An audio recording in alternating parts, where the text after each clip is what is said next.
I will start by offering my pranams to revered Brahma Purana Mataji and my salutations to all of you watching from wherever you are in the world. And today is the observance of Ram Navami, the holy birthday of Sri Ramachandra. And Swami Swahanandaji always used to say that on these days when we make these observances, we invoke the blessings, the special blessings of the divine.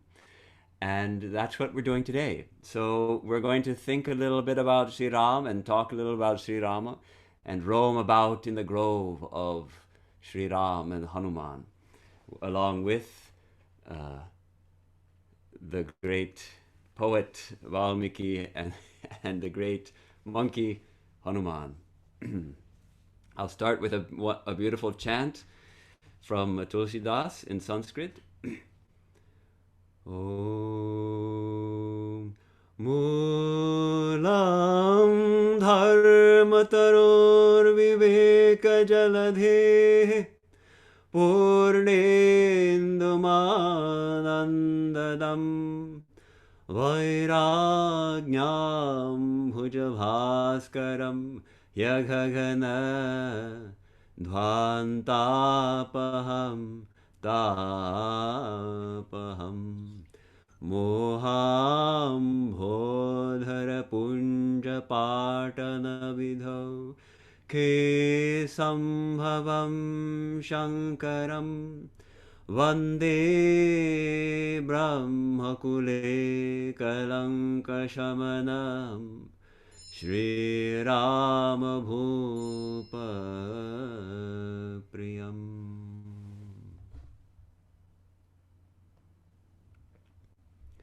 Him who is the very root of the tree of Dharma, the bliss-giving full moon rising over the sea of Viveka, the sun bringing to blossom the lotus of Vairagya, the dispeller of the massive darkness of sin and the sufferings born of it, the auspicious and heaven-born wind scattering the heavy clouds of delusion, the emancipator of the line of Brahmanas from the stain brought on it by Ravana, that Rama, the beloved of all, do I adore.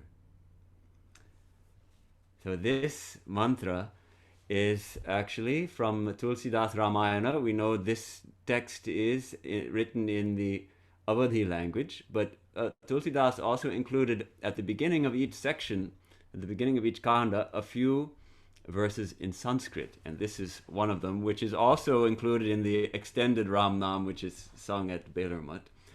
And what an attractive description of the divine. Starts out with this amazing idea of the Moolam Dharmataroho, the very root of the tree of Dharma. Now, what is Dharma exactly? Dharma, it comes from the Sanskrit root word dhre, which means to support, to hold. Dharma is that which supports us, which holds us. Dharma is the very essence of a thing, whatever it may be. The very essential quality of something is its dharma. So, for instance, the dharma of water, the essential quality of dharma is wetness. Its dharma is to make things wet and to flow. For us human beings, what is our dharma? Well, what is our essential quality? Our most essential quality, our essence is divinity. Divinity is our essence. So, what is our dharma? To manifest that divinity, to manifest our divinity, to realize our divinity. So, whatever we do should have that as its aim, that as its goal, to manifest our divinity. If what we are doing is bringing us closer to that, that is dharma. If we are doing something that's taking us away from that, that is adharma. So, of course, our dharma also depends on our station in life, what we are doing. For a king, his dharma is to rule the kingdom justly and kill the demons. If the king is Rama, his dharma as a kshatriya is to kill the demons. Whereas a monk's dharma is not to kill, of course. But a Kshatriya's dharma, a king's dharma, is to kill the wicked ones, and to defend the righteous and all of that. So this is Rama here described in this beautiful verse as the very root of the tree of Dharma. That Dharma is a tree and Rama is the very root. Well, we can look at it in a couple of ways. First of all, Rama is none other than the divine. And so the divine lies at the very root of Dharma. But in his life also we see his life is in perfect accord with Dharma. It's beautiful to see how his perfect dedication to truth. He was determined to validate the words of his father. His father has spoken, he will live out his father's commands so as not to make his father a liar. His father said, Rama, I'm going to crown you king. We're going to have a coronation. We're going to be made king. Yes, father, I'm ready. And then at the last moment, Rama, I'm so sorry, but I have granted a boon, and excuse me, I have granted a boon, and I have said that you will go to the forest. Oh yes, father, I will go to the forest for 14 years. No problem. And his mind was not affected. Either way, he was not overly elated at the thought that I'm going to be king now, finally. Dad's finally stepping down and I get the throne. No, wasn't like that. It was, yes, father is asking me, all right, I'll do it. And then father is asking me to go to the forest. He was not dejected. Father is asking me, all right. That kind of detachment and nobility. We see him always acting nobly, always acting with even-mindedness. He doesn't. Lakshmana, his brother, gets angry. He flies off the handle and is ready to kill everybody. And Rama says, "Wait, let's see what's going on. Why is this person here? What is going on? Let's ask him about it first." And yes, Rama will kill the demons, but he's always making sure that it's a demon who's deserves to be killed. And of course, don't forget, when Rama kills you, he sends you to heaven, because he is none other than the divine, none other than God. So he's the destroyer of Rakshasas. He's a good model of what they talk about now as servant leadership. Yes, he's the leader, but how? By serving everyone, by serving all. And let's just go through a few more beautiful ideas given in this mantra. He's likened to both the sun and the moon. If we can imagine a sea, which is a shining sea of viveka, of discernment, that quality of mind which discerns the good from the bad, the what we should do from what we shouldn't do, and ultimately the temporal from the eternal, and discards the temporal and holds on to the eternal, that is viveka. If we can imagine that as a sea, and a full moon is rising above that sea, and it gives us tremendous joy just seeing it, that is Rama. The full moon, the bliss-giving moon rising over the sea, the viveka jaladehi, purnendu anandadam, giving us bliss. So what a poetic and a beautiful image of Rama. And then again, here's the sun, the vairagnyam bhujabhaskaram, the sun which brings a lotus into blossom. When the sun shines on the lotus, it blossoms. And what is that lotus? The lotus of vairagya, of detachment. So he's at once the moon rising over the sea of viveka. And when we get viveka, when we have this discernment, and we clearly see that the things in this world are temporary, naturally what arises? Vairagya, detachment. All right, it's temporary. I'm not so interested in it. I'm interested in the eternal. So Rama is that sun, which makes that blossom of vairagya, that lotus of vairagya burst into blossom. So it's a very poetic and a beautiful expression of how both the moon and the sun, and how does that? We also easily get vairagya, easily get detachment from the world when we taste the love of God. And when the sun of Rama rises and shines on our hearts, naturally love awakens because he is love. So we feel tremendous love for Ram, and we're not so interested in all the petty things which drag us down in our world. We can be detached from them when we have real love for the divine. So then he is the dispeller of the massive darkness of sin and the sufferings born of that mass of darkness of sin. Sin, Vedanta doesn't really accept the at least not the Judeo-Christian idea of sin, or the Christian idea of sin that we are born sinners. No, we reject that. But we recognize that yes, we have done in our lives, in this life and maybe even in previous lives, actions which are not taking us forward, not taking us towards the divine, not helping us to manifest the divinity. All right. And there's also something called karma. We recognize that every action that we perform has a reaction. How do we overcome this? We have to suffer we have to experience, shall we say, the results of our actions. If we put our finger in the fire, we will burn our finger. But God is the wiper out of karma. Only the divine can do that. And the divine does do that when we take refuge in the divine. So here, Rama is likened to the auspicious wind born out of heaven, blowing away that cloud of that. No, I'm confusing it with the next line. Sorry. So Rama is the one who just wipes out that karma and alleviates that suffering. And then the next line, we have this idea of this dark cloud of delusion. This dark cloud of delusion which prevents us from seeing the sun. What is a cloud? It hangs in the sky and prevents us from seeing the sun. This delusion that we are bodies and not spirit, that matter is ultimately real and God is an imagination. This is delusion. And here, Rama is likened to the auspicious wind coming from heaven, which blows away that cloud, scatters it, so that the full sun of truth shines in our lives. So that Rama, who has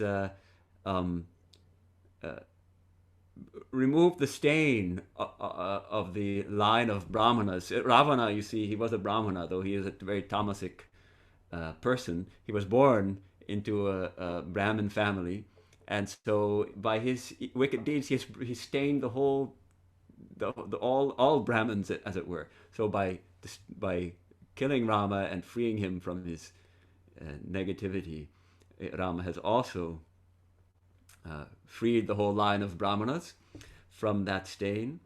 And how do I approach him? Vande Brahmukale Kalankashamanam Sri Rama Bhupapriyam. That Rama who is beloved of all, we adore him. So that's one of the many beautiful verses composed by Tulsidas.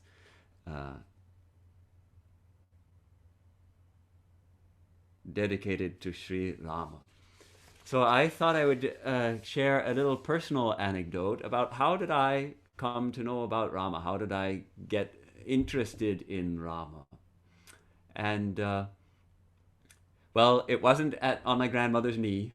That's the tradition. The Indian tradition is that we learn about religion and spirituality from our grandmothers. Mom is still too young and too busy taking care of the kids and running the family. And so grandmother has time to tell all the stories on her lap and telling the story of the Ramayana, which is told from grandmother to passed down from grandmother to granddaughter. And again, it's passed down to all the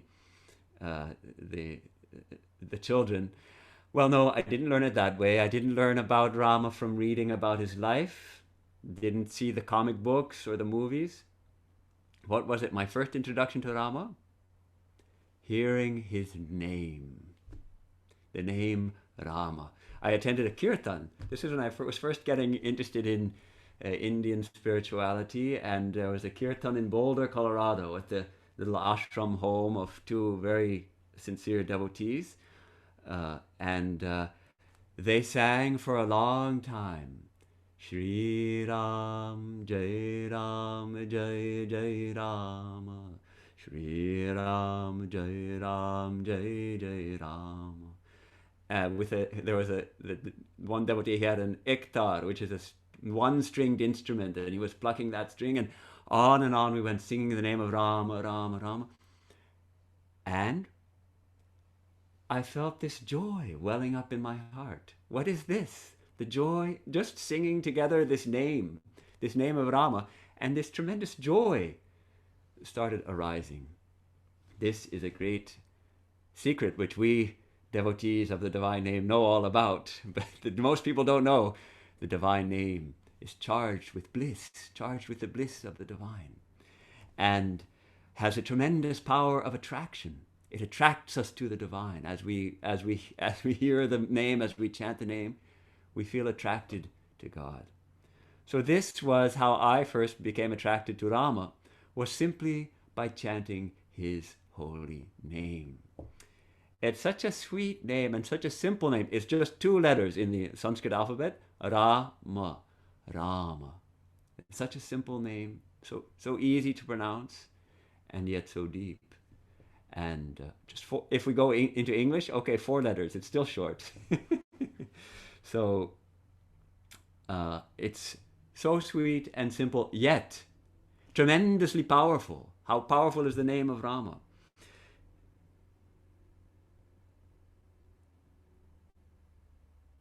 Let me read Sri Ramakrishna's story. You know Sri Ramakrishna's story about the power of the name of Rama. He's talking about that, and he says, "You must have heard of the tremendous power of faith. It is said in the Purana that Rama, who was God himself, the embodiment of the absolute Brahman, had to build a bridge to cross the sea to Sri Lanka. But Hanuman, trusting in Rama's name, cleared the sea in one jump and reached the other side. He had no need of a bridge."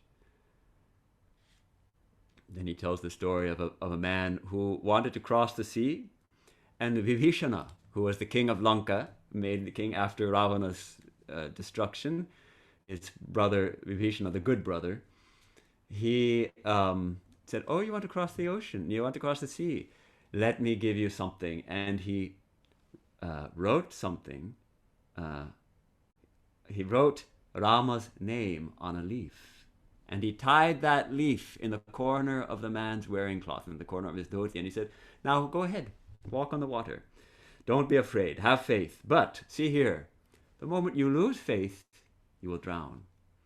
So the man with great faith, believing that something very powerful was tied in the corner of his cloth, started walking across the sea, and he was walking on the waves, and he was amazed, and he was halfway to his destination when tremendous curiosity overwhelmed him. That, what is this amazing and powerful thing which Vibhishana has tied in my cloth? So he untied the corner of his cloth, and he found a leaf with the name of Rama, and he thought, "Oh, just this? Just the name of Rama?" And immediately he sank into the water. So this is, as soon as doubt entered, he sank. So that's a good question. Is the name only powerful if we have faith in it? Well, this story would seem to suggest that, yes, we need faith in the name to really access the full power of the name. But my own experience is, and I think we would agree that, yes, the name has its power. Even if we don't have much faith in it, we chant it, and it gives us a little something, and we get a little bit more faith in it. And so we go on in this way, chanting and gaining faith and coming closer to the divine. So that we chant that every morning here in our temple in Hollywood. I'm speaking to you from Hollywood, from my monk's cell, I guess you would call it, my room. We chant every morning in our temple. Chant the name of the Lord and his glory unceasingly, that the mirror of the heart may be white clean, and quench that mighty forest fire, worldly lust raging furiously within. That is, the heart is likened to a mirror in which the reflection, the image of the divine can be seen. But that mirror is covered with dust, so we have to polish it. the dust of all of our stray thoughts and the various desires and all that. We're polishing that heart with the divine name and cleaning it, so we see the image of the divine reflected there perfectly. And that, let me just give that one beautiful idea. Stream down in moonlight, O name. Stream down in moonlight on the lotus heart, opening its cup to knowledge of thyself. That idea is this name, which is like nectar, pouring down on our hearts and opening it. If the heart is a lotus, it opens with the sun of Rama and the rain of Rama's name. In fact, there's another verse from Tulsidas. I just feel like I can't resist sharing this one. This is perhaps my favorite one of these verses. Brahmam bodhisamudbhavam kalimala pradhvam salam chavyayam Srimachambhu mukhendu sundarabare samshobhitam sarvata samsaramaya bheshajam sukhakaram Shri Janaki jivanam Dhanyaste kritinah pibanti satatam Shri Ramanam amritam. Can you hear that? The last line, Shri Ramanam amritam. The nectar, that ambrosia which is the name of Rama. Blessed are they who who drink continually, who drink always that nectar, which is the blessed name of Sri Rama. Blessed are they. And what's the good of that name? In this verse, he describes the name as that name is churned out of the ocean of the Vedas, and it completely destroys the darkness of this Kali Yuga. It knows no decay. It is ever efficacious. It is ever sparkling on the lips of the most handsome moon-faced Shiva. Shiva is always chanting Rama's name. And apparently Rama is chanting Shiva's name.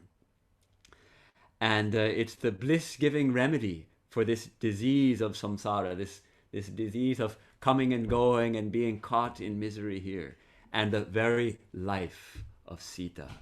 So this is the holy name of Rama. Rama's name, it was always on Sri Ramakrishna's lips as well. We think of Sri Ramakrishna as dedicated to Ma Kali, and he's always chanting Ma, Ma, Ma. But if you read the Gospel, he tells a lot of stories about Rama. And for instance, to clear the air after they've been discussing some wicked person or something like that, he'll say Ram, Ram, Ram, Ram, Ram. Clear the air, Ram, Ram. Remind us, purify the lips. Really, oftentimes the name of Rama he uses, and we often use, to refer not necessarily to the son of Dasharatha who lived in Ayodhya and all that, but to the divine, the Supreme Lord, that all-loving Supreme Lord, the personal God with attributes, but perhaps without form. For instance, towards the end of his life, there's an incident recorded where Sri Ramakrishna is seeing all his devotees. They're all seated around him, and he says, I see Rama in all things. You are all sitting here, but I see only Rama in every one of you. I see that it is God himself who has become everything, the universe and its living beings. That reminds me of a little digression. When I went to an ashram up high in the Himalayas, right near Gangotri, called Bhojwas, and it's a small ashram where they're dedicated, and of course in the Himalayas where you think of Shiva, right? And you're going on the way to Gangotri to bathe in the source of the Mother Ganga, and there the name Rama is on everybody's lips, and even all the things of the ashram are called Rama. When we sit for a meal and they serve us khichdi, and then maybe you want a little salt with that khichdi, Ramaras have some Ramaras, more Ramaras. That's the nectar of Rama. That's the salt to put in your food. Everything is Rama. So that's the digression. So Sri Ramakrishna stories, like the sadhu with a book. Remember, there was a sadhu with a book, and probably this happened in Dakshineshwar itself. A sadhu had a book, and he would read in it every day, but he wouldn't let other people see what's inside of it. Well, one day when he went to take his bath, Sri Ramakrishna went to say, "What is in this book that he's reading? It such an important book." And he opened it up. On every page, Om Rama. Nothing else. That's it. For us, books may be important. They point us, they show us how to, the way to God, how to realize God. For the realized soul, she doesn't need a book. He doesn't need a book. So if there is a book, Om Rama is enough. Sri Ramakrishna would say, when you say the words Om Rama, tears spill from your eyes, then you no longer have any duties to perform. Then true devotion has awakened in you. So Om Rama, the book, every page, Om Rama. He had two stories he used to tell about Pampa Lake, which is when Rama and Lakshmana are wandering about in the forest. They come to a lake, and one is this crow, right? The crow who is standing by the edge of the water and wants to drink water, it looks like, and he keeps going, but then he stops and he backs off and he's not drinking the water. Why? Lakshmana asks, Rama, what's going on here? And Rama said, brother, this crow is a great devotee of God. Day and night it repeats the name of Rama. Its throat is parched with thirst, but still it won't drink for fear of missing a repetition of Rama's name.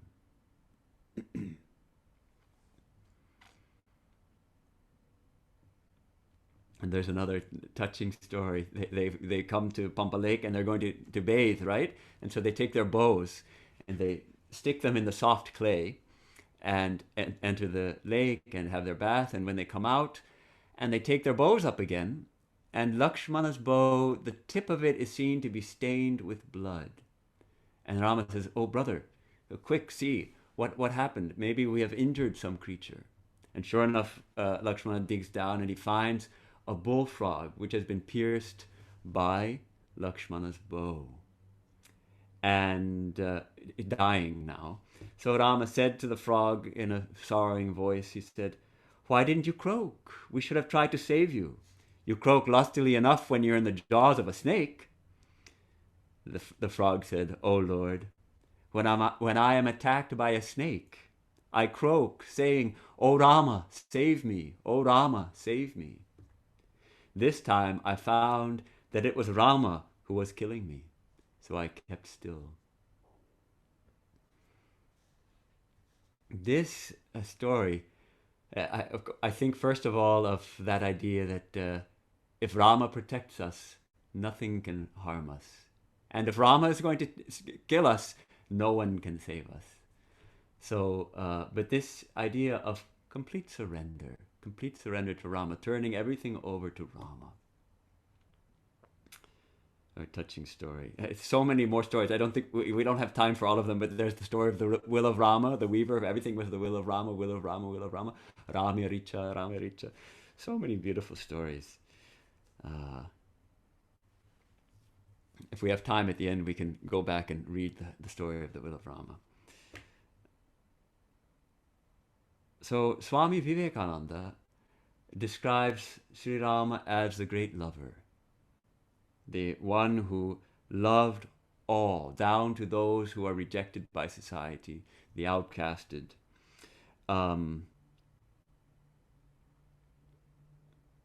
The example, one example is the Guhaka, the boatman who was out of traditional Hindu society, considered an outcast. And on his way to exile, Rama meets him, and Guhaka takes him and Lakshmana and Sita across the river, and Rama embraces him. And so touching to see that Who, we think the king embracing somebody. He's the king. He's going to hug someone, and he embraces Guhaka, and Guhaka promises Guhaka that he'll be back in 14 years to see him. And Guhaka waits for 14 years and himself wears bark and all that. And he subsists on roots and fruits and all that, waiting for Rama to come back. And when Rama comes back, all of that. So this Swami Vivekananda's famous, or not so famous, but still a beautiful hymn on Sri Ramakrishna, beginning Achandala, the first verse is actually describing Sri Rama. Achandala pratihatarayo yasya prema pravaho lokatitopyaha najaho loka kalyana margam trailokepya pratima mahima janaki pranabandho bhaktya jnanam ritavarapu sitaya yohi ramaha. He who was Sri Rama, whose stream of love flowed with resistless might to all, even those forgotten and cast aside by society. Oh, who though himself was beyond the world, was ever engaged in doing good to the world, whose renown there is none to equal in all the three worlds, the beloved of Sita, whose body of knowledge supreme was enveloped by devotion in the form of Sita. So this is how Swami Vivekananda, he's describing Sri Ramakrishna, and first he describes Sri Ram and then Sri Krishna, and he says, now Sri Ramakrishna is that same being is born as Ramakrishna. But this is his description of Sri Rama. And aside about Swami Vivekananda, probably most of us remember how when he was, the young disciples were at Kashipur and serving Sri Ramakrishna, Sri Ramakrishna initiated Narendra, the future Swamiji, with a mantra. What mantra? The name of Rama. And it created a revolution in Swamiji, and it made him almost mad. And he was running around chanting the name Rama, Rama, Rama. And so I guess we don't really know, but maybe this was his mantra all along. And we could think, well, what need does a being like Swamiji have to do japa, to repeat a mantra? But he confesses in a letter to one of his brother disciples, I can't remember just now, who was it, Swami Turiyananda, or how he's in Paris, and how he's having very intense repetition of the Lord's name. Which name, we don't know, but very possibly the name of Rama. We keep coming back to the name of Rama. We can't escape it. We can't escape the name of Rama. Is there time for... I think we have time for one more. Just to remind us of really one of my favorite stories of the Ramayana is the story of Shabari, the woman who... she was a young woman staying in her guru's ashrama, and her guru told her, don't worry, the Lord himself will come to your hut, to your ashram. He will come. So be ready. Prepare yourself. So she was living in a small hut in the forest, and every day when she would wake up, she would remember, my guru told me that Rama will come to my hut. I have to be ready. So she would clean her hut meticulously, make it absolutely perfect and spotless, and then she would go into the paths around her little ashrama and sweep them carefully, making sure there are no pebbles, no thorns, nothing to injure the tender feet of her Lord. And then she would go plucking fruits for her guest, her divine guest, who she's expecting. It could be today. And as she gathers the fruits, she would taste them. She would taste each one just to make sure it's perfectly sweet. Now, of course, in our Hindu tradition, we don't taste anything before we offer it to God. We don't even, in our families, we don't generally taste something before we offer it to our own family members. And yet, because of her devotion, her simple-hearted devotion, she wanted to be sure that what she was offering was sweet.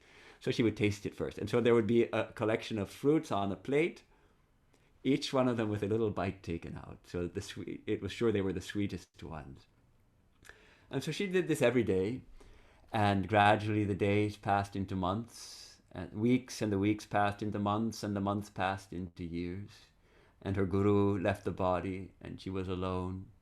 And year after year, decade after decade, she waited for Rama and prepared herself for Rama, and prepared the paths, and cleaned her hut, and prepared the fruits.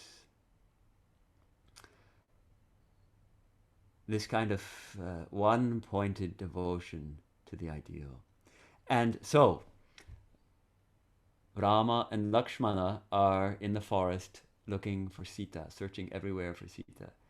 But suddenly Rama says, no, brother, we have to go this way. And where do they come? They come upon Shabari's ashrama.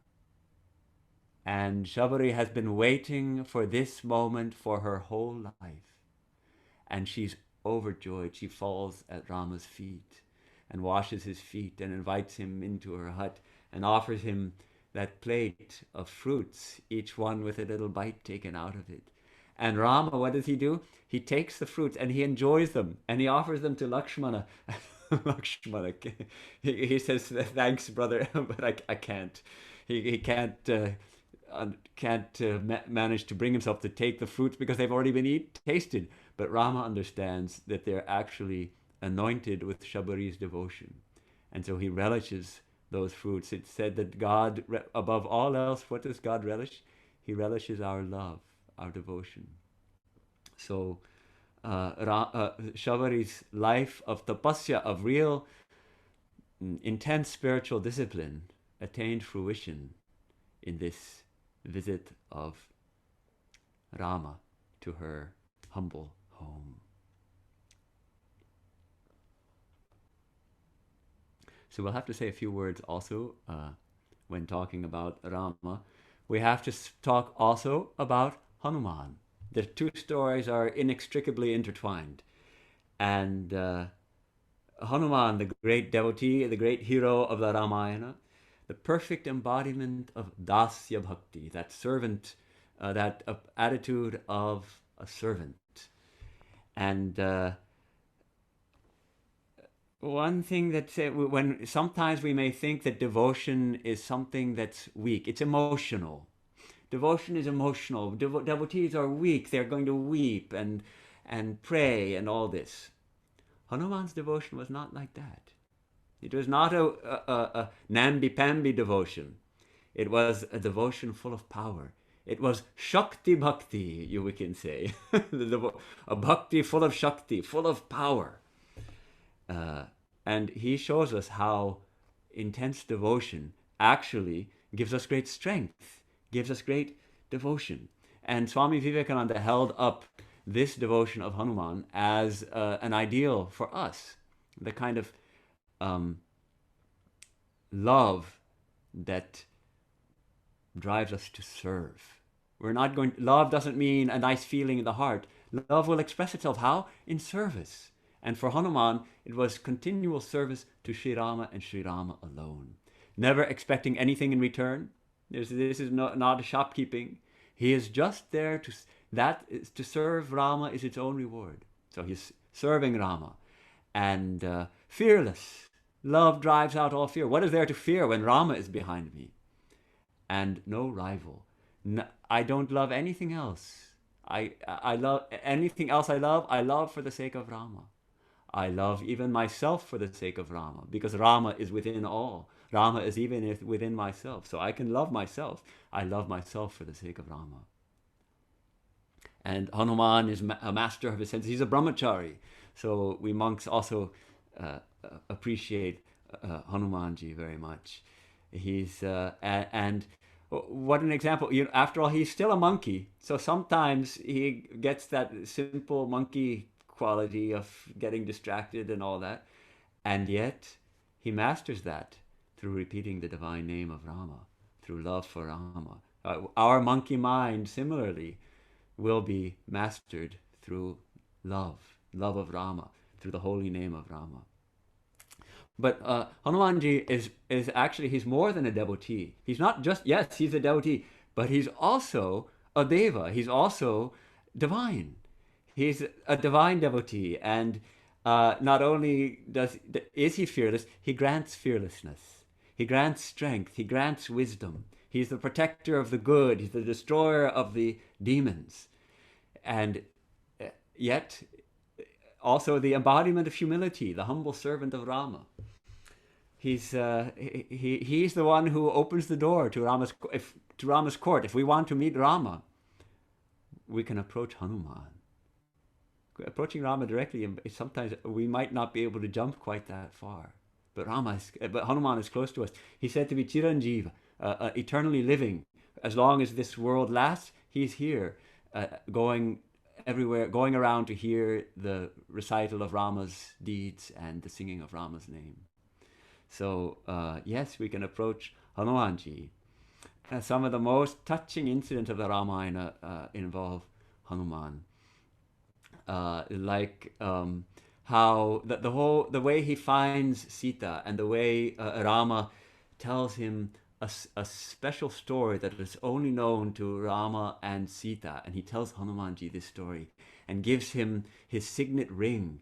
And so Hanumanji goes into the Ashoka Grove in Sri Lanka, and he's wondering how to approach Sita because she'll be suspicious of him. But so gradually he introduces himself and tells about Rama and keeps telling, and Sita is starting to warm up to him, but she's still so suspicious because Ravana has been taking so many different forms to try to seduce her.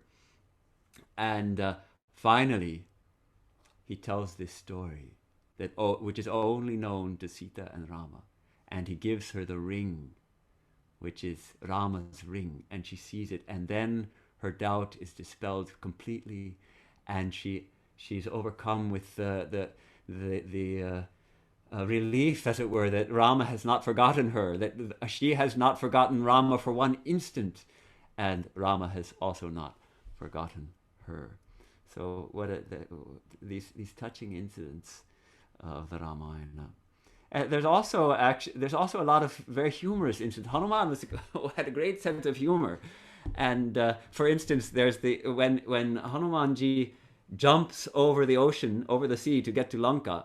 Halfway there, he's stopped by a demoness, Surasa.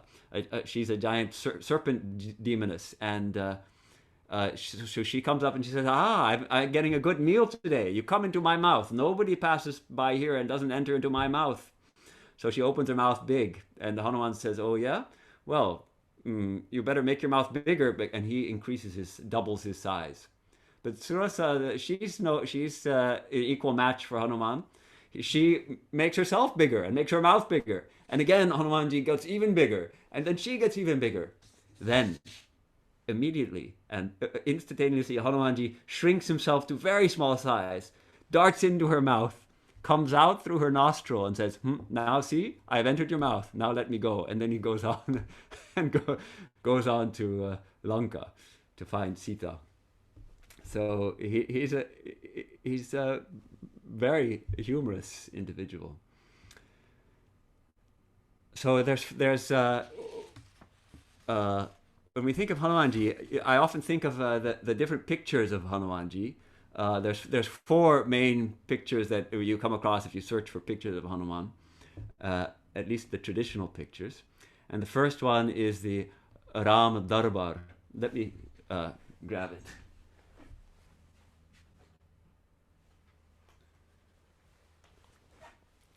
This picture, we have Rama with Sita and Lakshmana, and at his feet is Hanumanji, right? And what's Hanumanji doing? He's looking at Rama's feet with folded hands. He's placed his weapon, his mace, down, and he's just looking with great devotion at Hanumanji's feet. And look at that, Rama is blessing him, and Sita is also blessing him. And it really expresses this utter dedication to Rama, this utter surrender at Rama's feet.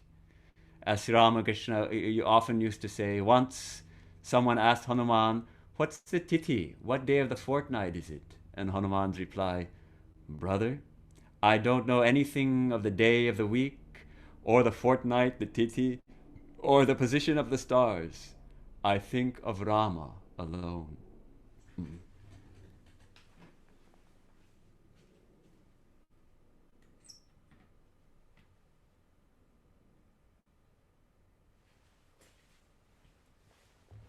So that kind of single-pointed dedication, that nishtha, and in connection with the nishtha, there is the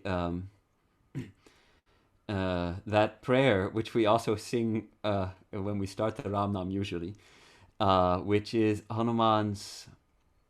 Uh, it said that when he so long lived that he lived into the reign of Krishna, when Krishna, and he went to the court to see Krishna. And the Krishna said we knew he had to change himself into Rama for Hanuman's sake. And Rama recited this beautiful verse: Srinati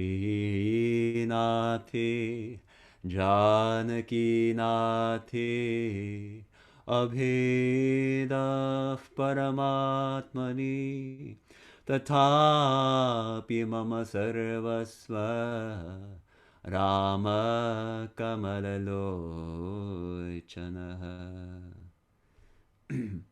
Srinath is the Lord of Sri, that is Vishnu, we can say, or Krishna. And Janaki Nath is the Lord of Janaki, Lord of Sita, Rama. I know full well that Krishna and Rama are one, Abheda. They are not separate from each other. They are one in the Supreme Self, Paramatmani. But still, I know that very well. But my all in all is the lotus-eyed Rama. This is one of the fundamental teachings of our Vedanta tradition, that yes, we recognize the same divine in all the different incarnations, in all the different deities, but we choose one. We choose one manifestation who is our all, and we make him or her our all in all. Our dedicate every thought, every prayer to our Ishta Devata. So Hanumanji is a perfect example of that nishtha, that single-minded devotion to his own chosen ideal of Sri Rama. And in his devotion, however, his devotion was also a devotion mixed with knowledge. And Sri Ramakrishna many, many times has cited Hanumanji in the Gospel of Sri Ramakrishna, as I think probably all of you or most of you know well. He would say that Rama asked Hanuman, Hanuman, how do you look on me? How do you worship me? And what's your attitude? And Hanumanji said, well, sometimes I see that you are the whole and I am a part. Sometimes I see that you are the master and I am your servant. But Rama, when I have the knowledge of reality, then I find that you are I and I am you. This harmonizes the three major approaches to the divine in Vedanta, the three major philosophical positions on the relation between the individual soul and the divine, the absolute. When we are conscious that we are bodies, when we think of ourselves as bodies, and I think that pretty much covers most of us, if not all of us, that at least most of the time, we think of ourselves as bodies. In that case, Lord, you are the master, I am your servant. But we also get the sense sometimes that I am an individual soul. I am separate from my body. I am a shining light within. And then I am a part of that infinite light which is the divine. And maybe we haven't tasted that yet, but philosophically we understand it. When we realize our true nature, we understand that reality, the nature of reality is one and non-dual. There's no separation. So that which Rama is, I am also that same reality from that highest standpoint of non-dualism. So this wonderful way of harmonizing them. There's a Sanskrit verse epitomizing it also. Deha buddhya tvadasoham jiva buddhya tvadangshakaha Atma buddhya tvamevaham iti me nishchita matihi. This deha buddhya, when I think of myself as a body, or when I think of myself as a jiva, and when I think of myself as the Atman, as the true self. So for us, since body consciousness is, it's difficult to overcome it, to transcend it, it's safe for us to take the attitude of being a servant of God. And okay, we have oh goodness, we're supposed to be done in 2 minutes, but I'm going to just remind us of the other images of Hanumanji which are so attractive. And one of them is he's flying through the air carrying the mountain, right? Have you seen the picture? Most of us have seen it. I think, sorry, I don't think I have it handy here.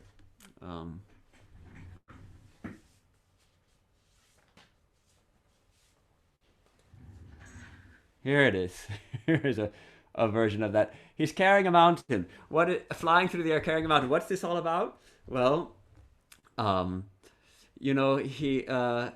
Lakshmana has been shot with a poisoned arrow and he's dying. And the only way to revive him is with the 4 magical herbs which are growing on a mountaintop in the Himalayas. So Hanumanji is sent to go get the herbs. Until he gets there, but he can't find them. He can't recognize which are the sacred herbs. They all look the same to him. He doesn't know which herbs to bring. So what does he do? Well, he just takes the whole mountain and brings it. Very practical. What power, what strength. He just brings the whole mountain, and then the doctors who are there, they know which herbs, and they find the herbs, and they make the medicine, and they revive Lakshmana. And what a strength Hanumanji had. But this is also important to remember about Hanumanji. He was cursed as a child. He used to play a lot of pranks on the sages, and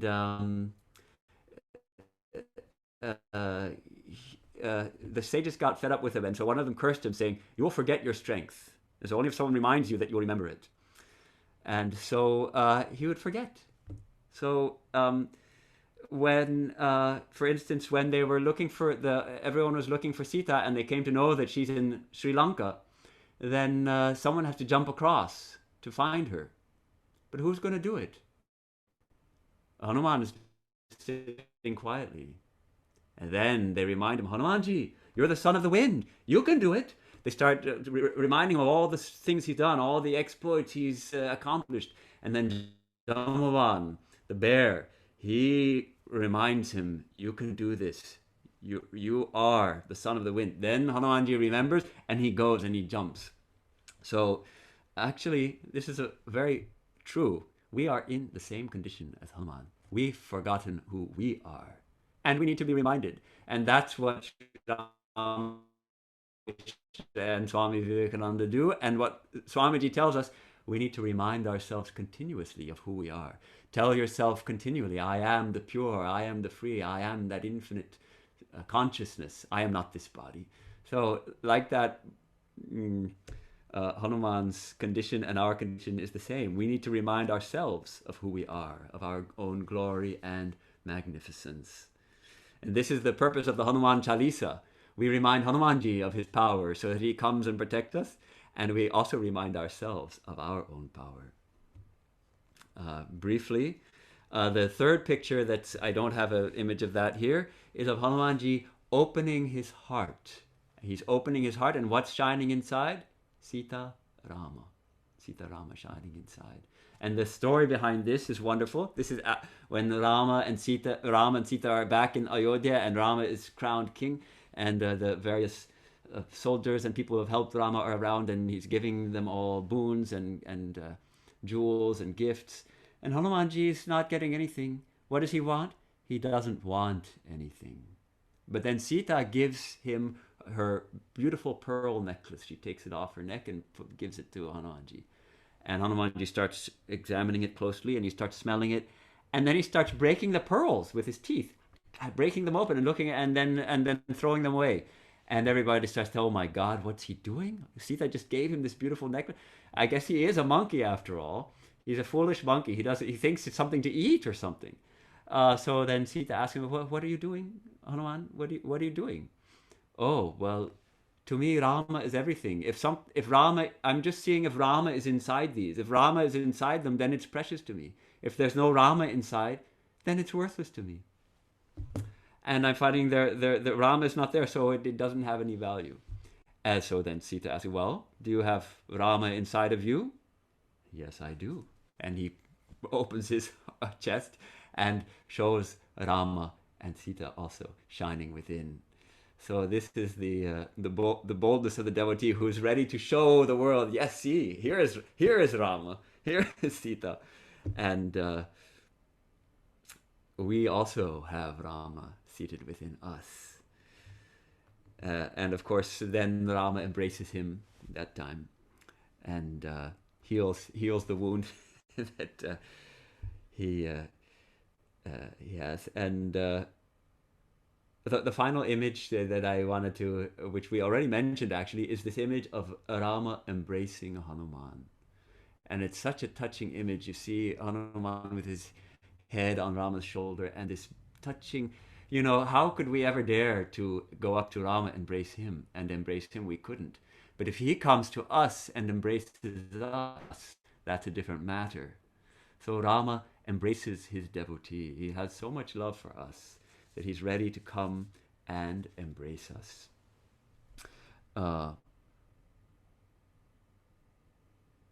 We are going to now, in about 5 minutes, Mataji is going to perform the food offering, and at 12 o'clock Dallas time, we are going to sing the Ram Nam.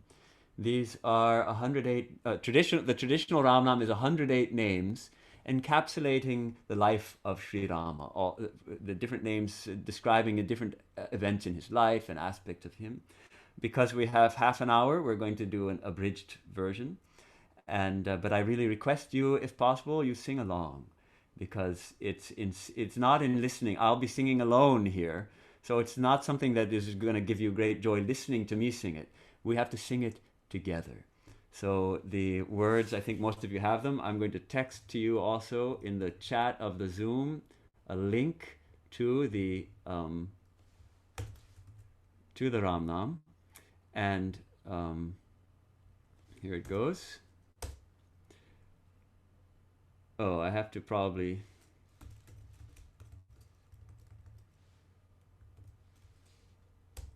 There it is, and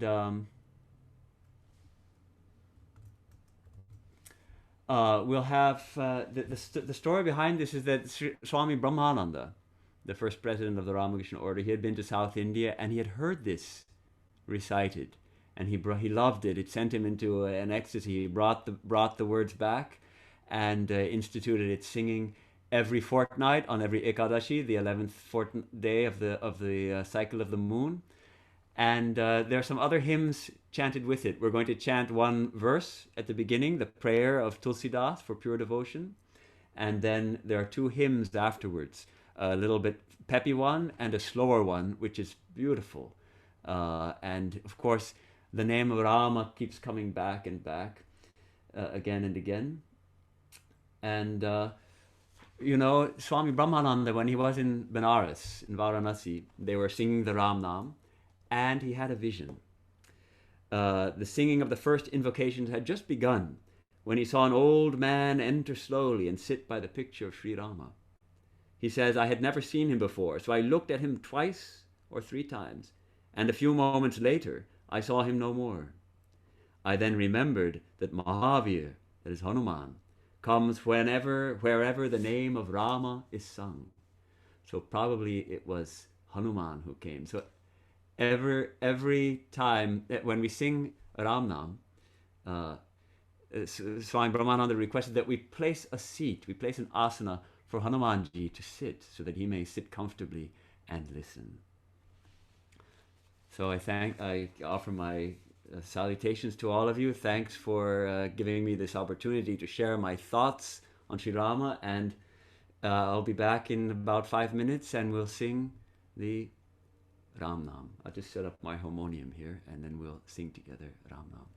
Om Shanti Shanti Shanti Hari Om Tat Sat Shri Ram Krishnarpanam Astu.